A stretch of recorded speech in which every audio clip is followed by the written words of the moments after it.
and I live here in New York. I grew up in New York. I moved here when I was 9. Lived in other places, but this is where I call home. Wow. So how does it feel like, living in New York? I don't know, it feels like this is the best place in America. To leave? I think so. I don't know if at this point I can live anywhere else in America. Wow. I'm just so used to the type of environment we have and the kind of lifestyle that we can live here. If you don't mind me, what kind of lifestyle in New York? I definitely enjoy having a lot of people around me. Around you, yeah. Walking everywhere, kind of feeling and seeing other people around, instead of just driving everywhere, which I also kind of have some experience with when I lived in another state. Also, there's loads of different people, and I really kind of enjoy and need that too. It's really kind of useful for perspective, and I really enjoy it as part of my life. So which other state have you lived before? I lived in Florida. Oh, Florida? And I lived in the Washington, D.C. area. Wow. I guess those two places you have to drive. Yes. Yeah. Not as much in D.C. as in Florida, but definitely everywhere in Florida. Wow. So how is it going with you? What's going on? I think it's pretty good. Just trying to get by, I guess. And, okay. Yeah. Okay. I like your shoe, by the way. Oh, thank you. I think Rafael Nadal. No, I think Roger Federer or Rafael Nadal. Oh yeah. I know that originally the concept started when somebody attached hoses on the bottom of the shoe, and that's how it started. Wow. So earlier on, before we was talking, you were saying something about your startup. Yeah. So what's the startup all about? So we want to help people make friends and build good relationships. Okay. With algorithms. Okay. Is it like an app? Yes, it will be an app. Can you elaborate more? Well, is it something that is still in the pipeline that you don't want to? It is still in the works. Okay. So I don't want to reveal. Give too much. Yeah. Okay. But if you think about it, 10 years ago it was kind of taboo to meet people for dating online, and now it's very popular and we have no problem with it. Of course. So I think it's time for us to be able to meet friends online as well. Okay. And just reconnect, because I feel like we're definitely disconnected and we're more alike than we are different. And it's better for all of us and our mental health to be connected rather than not connected. Of course, because if you remember, what's it called? The lockdown just went by, 2020, 2021, pretty much everybody was at home and all that.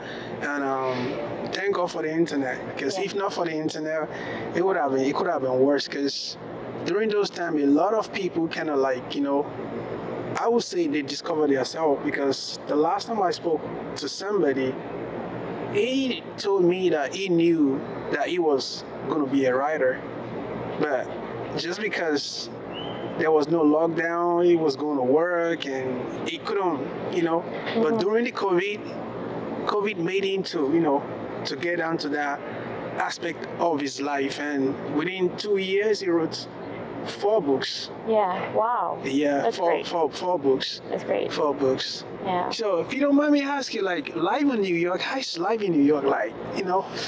Is he, because from what I'm hearing and what I'm seeing, there's a lot of people in New York, right? And people always say it's very expensive. Do you see it that way? Yes, it is very expensive.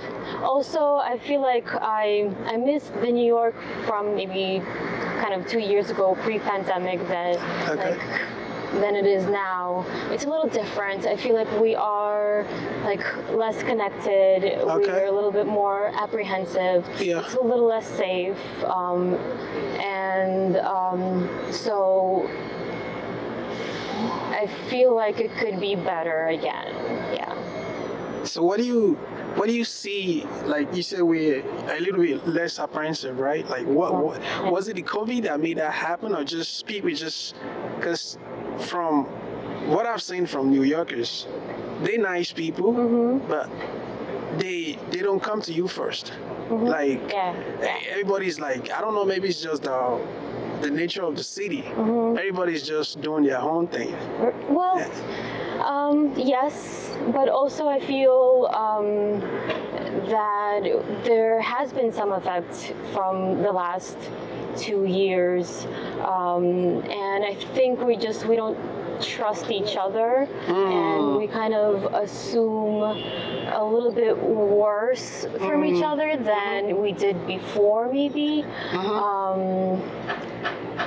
And I definitely felt a lot more connection with the people of New York before the pandemic. Wow. You was right, because if I remember vividly, I was talking to my friend, like, you know, you was just saying about how people could be crazy, that, you know, like, because what she was just trying to tell me, like, people are really crazy. I'm like, can you explain, what do you mean by people are crazy? Yeah. She kind of like mentioned what you said, because most people were kind of like scared, because once they meet you at first, they will talk to you, but at the back of their mind, they have like, I just want to say hi. I don't want to go too far, you know. But I think over time we're gonna get there. And what makes you happy? What makes me happy? What makes everybody happy? Good friends, good food, good relationships, good conversation. Yeah. The outside, nature. Nature. Okay. You know, a little working out here and there, and just love, man. I know, Yeah. man. Yeah. You said it all, man. Yeah. From friends, money, workout, nature. Because I was about to get to that point. Because before I don't really see much into it when it comes to like mental health. But over time, then I'm like, this is real. Yeah. And most time when I talk to people, I try to ask them like, okay, what are they doing to because sometimes what we have here, I call it our own natural software. So like, that's what I call how do it you too. how do you update exactly? And most of the things that you mentioned, good friend, workout, nature, you know, family, love, and all that. Yeah. Those are the things. Okay. Yeah. It feels like a lot of times we don't know what we need. Like we feel that we need something, like something is wrong, and we just don't know what it is. So our hardware is wired one way, right? And there are certain things that we need to kind of feel good and feel right naturally. And I'm not sure if we're got our software right yet. You know, we're still kind of working on it. And sometimes the software, the updates are good, and sometimes they have a bug or two, and we have to figure out what's what, what's going on. And where the bug is, and a lot of times it's hard to find. So, do you normally know when it's time for you to do the updates? And if you know, how do you know? Good question. I guess when I think a lot of people like talk about anxiety. Okay. I think when we're experiencing a lot of anxiety, I think that can be like a catalyst to act, to see what is going on in your life and would be a beneficial update. Okay. You know. Okay. Do you have a mentor or you have have a a mentor. psychologist that you talk to? Well, I just started therapy. Oh, Yes. nice. But like I'm How was it? so far so good. No, you how know. long does it take you to finally say, I think I need to try this? Because a lot of people don't want to do that. I know. Well, you know, it's hard to find somebody. Oh, One.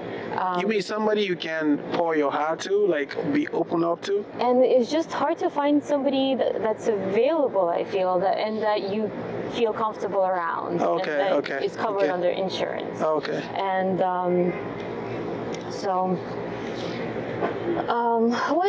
and it's little by little. It's an hour a week, so it's not 10 like hours a week. lot. How was the first session? Do you think the therapist is telling you what you want, or is just like First sessions, I think, you know, she's just listening. okay, And I think that's the right way to go about it. okay, Because we haven't established like the baseline of yeah, kind of what's going on in somebody's life and what they can need help with. oh. Do you think the money you paying to the therapy? Do you think It's worth it? yeah? I think so. Wow. Because a lot of times, you know, you have some issues to figure out that you don't want to burden your family and friends with, I guess. So you don't want to, you know, sometimes reveal everything, and other times just you don't want to make your problem their problem. Wow. So I'm gonna ask you two more questions before I leave. What was your dream job when you was like 5 or 6 years old? Oh, you know, it's very unfortunate, but I don't think I had a dream job when I was 5 or 6 years old. I don't think we were 7? not 8? even 9? Yeah. 10? I guess I've always been into psychology, Okay. and sociology, and the interplay of the two. Okay.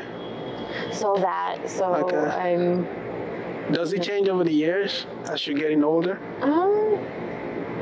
You know, I guess sometimes you get bored and then Okay. you want to do something new. Okay. But I'm still very much interested in those topics. Oh, okay. So the last question: what's a lot of money to you? What is a lot of money? That really depends on what you want, right? It's very subjective anyway. Exactly. Where you live, what you know, what's enough for you? Like Okay. $1 million is a lot of money. Wow. Yeah. Good. Because most people that I ask like, oh, 100,000 a year, and I'm like, it's money, but like 100,000, Yeah. that's. But like I said, it's very subjective, right? Yeah. So if there's one country in the world that you would like to visit, what country would that I be? want to visit a whole bunch of countries. So I don't want to. I don't know if I would decide on one, but definitely a whole bunch of countries in the very near future. Wow. You have any last word? That's it. Just say hi and wish everybody good luck with everything. All right. Thank you very much, and stay blessed. Thank you. Nice to meet you. You're welcome.